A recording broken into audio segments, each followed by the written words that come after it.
हे माँ, इस सृष्टि में यदि कोई प्रेम सबसे निष्कलंक है तो वो तेरी ममता है। स्वार्थ से भरे इस संसार में जहां अपने भी साथ छोड़ देते हैं, वहां तू ही है जो संतान की एक आह पर अपना समूचा जीवन न्योछावर कर देती है। तेरे लिए तेरा बच्चा केवल रक्त का रिश्ता नहीं होता, वो तेरी धड़कनों का विस्तार होता है। जब वो जन्म लेता है तो उसके साथ तेरी एक नई दुनिया जन्म लेती है। उसकी हंसी तेरी सुबह बन जाती है, उसका रोना तेरी बेचैनी, उसकी भूख तेरी पीड़ा और उसकी नींद तेरी शांति। हे माँ, तू स्वयं थक जाती है पर अपने लाल को थकने नहीं देती। तू स्वयं टूट जाती है पर उसके सामने मुस्कुराती रहती है। इसीलिए ईश्वर ने जब प्रेम की परिभाषा लिखी तो उसमें सबसे पहले माँ शब्द रखा। परंतु ममता की असली गहराई तब समझ आती है जब मृत्यु सामने खड़ी हो और माँ को अपने प्राणों और अपने बच्चे में से किसी एक को चुनना पड़े। जबलपुर के बरगी डैम में ऐसी ही एक परीक्षा हुई। 30 अप्रैल की वो शाम थी। आसमान पर हल्का सुनहरा रंग था। डूबते सूरज की किरणें नर्मदा के जल पर पड़कर ऐसे चमक रही थीं मानो जल नहीं, पिघला हुआ सोना बह रहा हो। लोग इस दृश्य को अपने कैमरों में कैद कर रहे थे। कोई हंसते हुए सेल्फी ले रहा था, कोई बच्चों को रेलिंग के पास खड़ा कर वीडियो बना रहा था। एक बड़ा क्रूज पानी को चीरता हुआ आगे बढ़ रहा था। उसमें कई परिवार बैठे थे। किसी के हाथ में चिप्स का पैकेट, किसी के हाथ में मोबाइल, किसी के चेहरे पर छुट्टियों की मुस्कान। उसी भीड़ में वो माँ भी बैठी थी। उसकी गोद में उसका 4 वर्ष का नन्हा बेटा था। गोल चेहरा, मासूम आंखें, बार बार पानी की तरफ देखकर खिलखिलाकर हंस पड़ता। कभी वो माँ की साड़ी खींचता, कभी उसकी ठोड़ी पकड़कर कुछ पूछता, कभी अपनी छोटी उंगलियों से पानी की ओर इशारा करता। और माँ बस उसे देख रही थी। उसकी आंखों में वो शांति थी जो केवल अपने बच्चे को खुश देखकर आती है। हे माँ, तू जानती है ना, तेरे लिए संसार का सबसे सुंदर दृश्य कोई पर्वत, कोई मंदिर, कोई नदी नहीं, तेरे बच्चे की मुस्कान होती है। उस समय उस माँ ने भी यही महसूस किया होगा। उसे लगा होगा, काश ये सफर यूं ही चलता रहे, काश मेरा लाल यूं ही हंसता रहे। परंतु भाग्य अक्सर सबसे सुंदर क्षणों को ही परीक्षा बना देता है।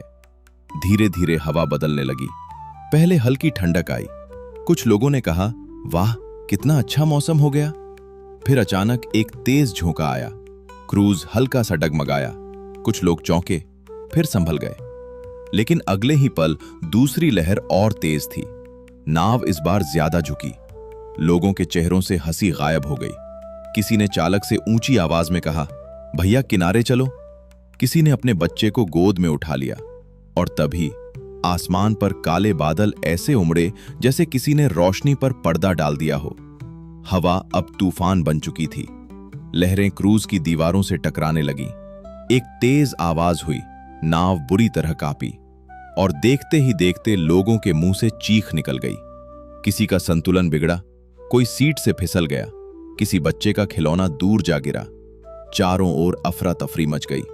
बचाओ बचाओ, हाय दैया, हे भगवान। ऐसी आवाजें पानी के ऊपर तैरने लगी। लोग लाइफ जैकेट ढूंढने लगे। कुछ घबराकर इधर उधर भागे, कुछ बाहर निकलने का रास्ता देखने लगे। पर उस अफरा तफरी के बीच वो मां अपनी जगह जड़ हो गई।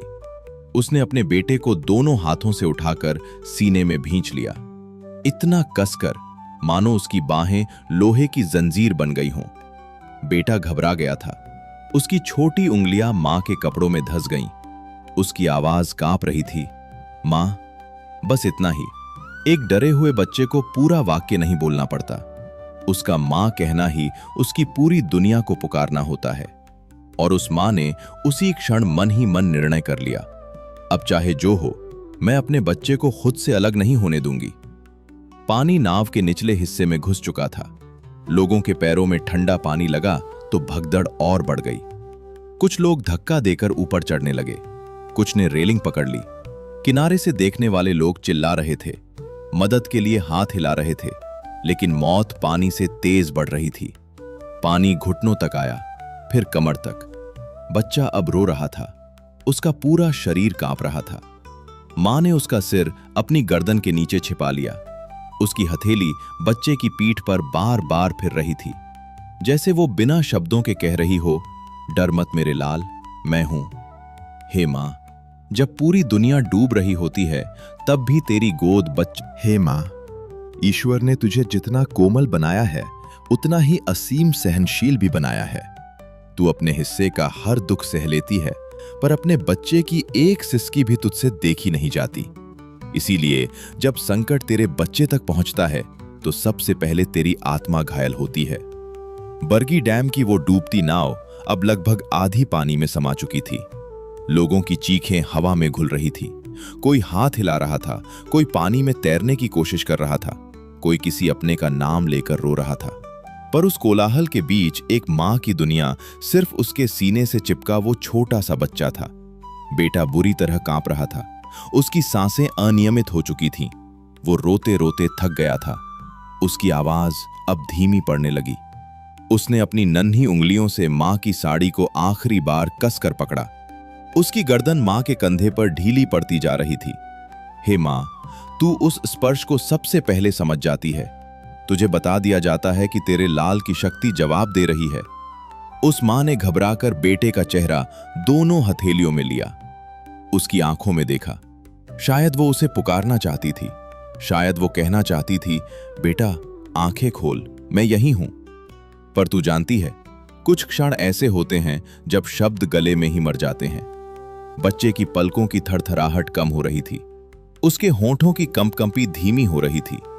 वो अब उतना नहीं रो रहा था, और ये शांति किसी मां के लिए सबसे भयावह शांति होती है, क्योंकि रोता हुआ बच्चा जीवित उम्मीद होता है, पर शांत पड़ता बच्चा मां के हृदय को भीतर से फाड़ देता है। उस मां ने बेटे को फिर सीने से लगा लिया, इस बार पहले से भी ज्यादा कसकर, इतना कसकर मानो अपनी धड़कनें उसके शरीर में उतार देना चाहती हूं। वो चाहती थी, काश मेरी सांसें इसे मिल जाएं, काश मेरा जीवन इसके भीतर चला जाए, काश ईश्वर मेरी उम्र ले ले और इसे दे दे। हे मां, तू हमेशा अपने बच्चे के लिए यही तो मांगती है, उसका दुख मुझे दे दे। पर उस दिन प्रकृति ने उसकी कोई प्रार्थना नहीं सुनी। पानी अब और ऊपर आ गया। ठंडी लहरें मां की गर्दन से टकराईं। उसके कपड़े भीग चुके थे। उसकी पकड़ फिसलनी चाहिए थी, पर नहीं। उसकी उंगलियां और गहराई तक बच्चे के कपड़ों में धंस गईं, क्योंकि अब उसे महसूस हो चुका था कि उसका बेटा धीरे धीरे निश्चल हो रहा है। बच्चे का सिर उसके कंधे पर लुढ़क गया। उसकी सांसों की गर्मी कम पड़ गई। उसका शरीर पहले जैसा प्रतिक्रिया नहीं दे रहा था, और उसी पल एक मां भीतर से चकनाचूर हो गई। पर उसने चीख नहीं मारी, उसने हाथ नहीं छोड़ा, उसने अपने बच्चे को पानी पर तैराने की कोशिश नहीं की। उसने बस उसे अपने सीने में छिपा लिया, जैसे कह रही हो, नहीं, जब तक मेरी सांस चल रही है तू मुझसे दूर नहीं जाएगा। हे मां, संसार कहेगा कि उस क्षण उसे खुद को बचाने की कोशिश करनी चाहिए थी, पर संसार क्या जाने कि जिस मां की गोद में उसका निर्जीव बच्चा हो, उसके लिए स्वयं का बचना किस काम का। जिस स्त्री की पूरी दुनिया उसकी बाहों में ही शांत हो जाए, वो किनारे जाकर किसके लिए जीती। उस मां ने उसी क्षण एक मौन निर्णय लिया, यदि मेरा बच्चा जा रहा है तो मैं उसे अकेला नहीं जाने दूंगी। उसने अपने बेटे के सिर को अपने हृदय से सटा लिया, अपना चेहरा उसके बालों में छिपा लिया। उसकी आंखें बंद हो गईं। अब वो लोगों की चीख नहीं सुन रही थी, अब वो बाहर की भगदड़ नहीं देख रही थी। उसके लिए दुनिया समाप्त हो चुकी थी। अब सिर्फ दो धड़कनों की स्मृति थी, एक उसकी, एक उसके बच्चे की, जिसकी गति अब थम रही थी। पानी उसके कंधों से ऊपर जाने लगा। लोग छटपटाकर बाहर निकल रहे थे। किसी ने शायद उसे आवाज भी दी हो, किसी ने कहा हो, हाथ दो, पर मां ने हाथ नहीं बढ़ाया, क्योंकि उसके दोनों हाथ पहले ही व्यस्त थे। एक हाथ बेटे की पीठ पर, दूसरा उसके सिर पर। हे मां, ये पकड़ सिर्फ शरीर की पकड़ नहीं थी, ये उस जन्म जन्म के रिश्ते की पकड़ थी जिसे मृत्यु भी ढीला नहीं कर सकती। उसने अपने होंठ बेटे के माथे पर रख दिए। शायद ये उसका आखिरी चुंबन था। शायद वो मन ही मन कह रही थी, मेरे लाल, तुझे जन्म देते समय भी मैं तेरे साथ थी, अब मृत्यु में भी तुझे अकेला नहीं छोड़ूंगी। और फिर उसने अपनी कमर को सीट से टिकाया, दोनों बाहों का घेरा और छोटा कर लिया, ताकि पानी का एक भी झटका बच्चे को उससे अलग न कर सके। अब वो बचने की कोशिश नहीं कर रही थी, अब वो सिर्फ अपने बेटे को संभाले हुए मृत्यु की प्रतीक्षा कर रही थी। हे माँ, दुनिया इसे हार समझेगी, पर यह हार नहीं थी। ये तेरी ममता का वो व्रत था जहां तूने अपने प्राणों को भी संतान के पीछे रख दिया। उस डूबती नाव में उस क्षण एक माँ मर नहीं रही थी, एक माँ अपने बच्चे के साथ मृत्यु को भी मात दे रही थी। क्योंकि मौत शरीर ले सकती है, पर माँ की बाहों से बच्चा नहीं छीन सकती। हे माँ, जब संसार किसी घटना को हादसा कहकर भूल जाता है, तब भी कुछ दृश्य समय की दीवारों पर अमिट हो जाते हैं। बरगी डैम की वो नाव कुछ ही पलों में पूरी तरह जल में समा गई। ऊपर लहरें फिर सामान्य दिखने लगी, मानो कुछ हुआ ही न हो। पर जल के नीचे चीखें अभी भी कैद थीं, अधूरी सांसें अभी भी तड़प रही थीं, टूटी हुई उम्मीदें अब भी अंधेरे में डूब रही थीं।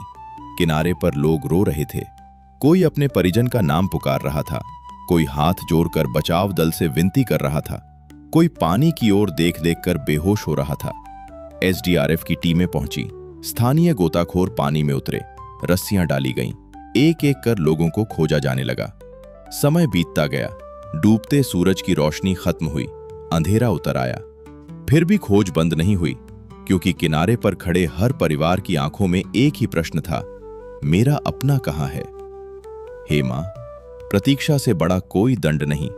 जो जल में थे उनकी सांसें थम चुकी थीं, पर जो किनारे पर थे वे हर क्षण मर रहे थे।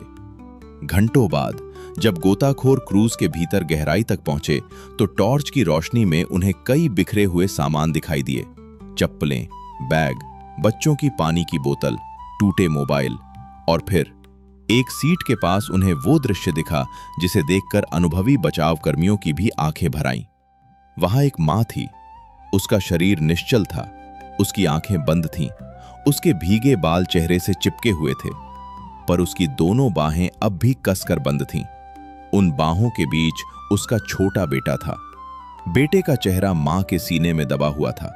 ऐसा लग रहा था मानो वो अब भी मां की धड़कन सुन रहा हो। गोताखोर कुछ क्षण के लिए ठिठक गए। उन्होंने कोशिश की मां की बाहें अलग करें, पर वे इतनी मजबूती से जकड़ी हुई थीं कि मृत शरीर भी ढीला नहीं पड़ा था। मानो मृत्यु के बाद भी मां कह रही हो, नहीं, मेरा बच्चा अभी भी मेरी गोद में सुरक्षित है। एक गोताखोर की आंखों से आंसू निकल पड़े। दूसरे ने धीरे से कहा, इन्हें अलग मत करो, ऐसे ही बाहर ले चलो। और सचमुच मां और बेटे को उसी हालत में ऊपर लाया गया। किनारे पर खड़े लोग ये दृश्य देखकर फूट फूट कर रो पड़े। कई औरतों ने अपने मुंह पर हाथ रख लिया, कुछ पुरुष सिर झुकाकर खड़े रह गए, क्योंकि वहां दो लाशें नहीं थीं, वहां ममता की जीवित मूर्ति थी, एक ऐसा आलिंगन जिसे मौत भी ढीला न कर सकी। हे मां, सोच, उस स्त्री ने आखिरी क्षणों में क्या महसूस किया होगा। उसने जाना कि उसका बच्चा शांत हो चुका है।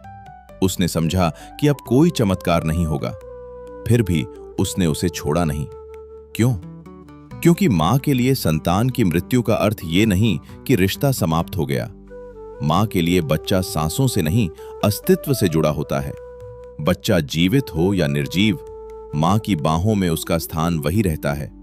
इसलिए उस मां ने अपने मृत बेटे को भी उसी तरह पकड़े रखा जैसे जन्म के दिन पहली बार पकड़ा होगा। हे मां, तू सचमुच अद्भुत है।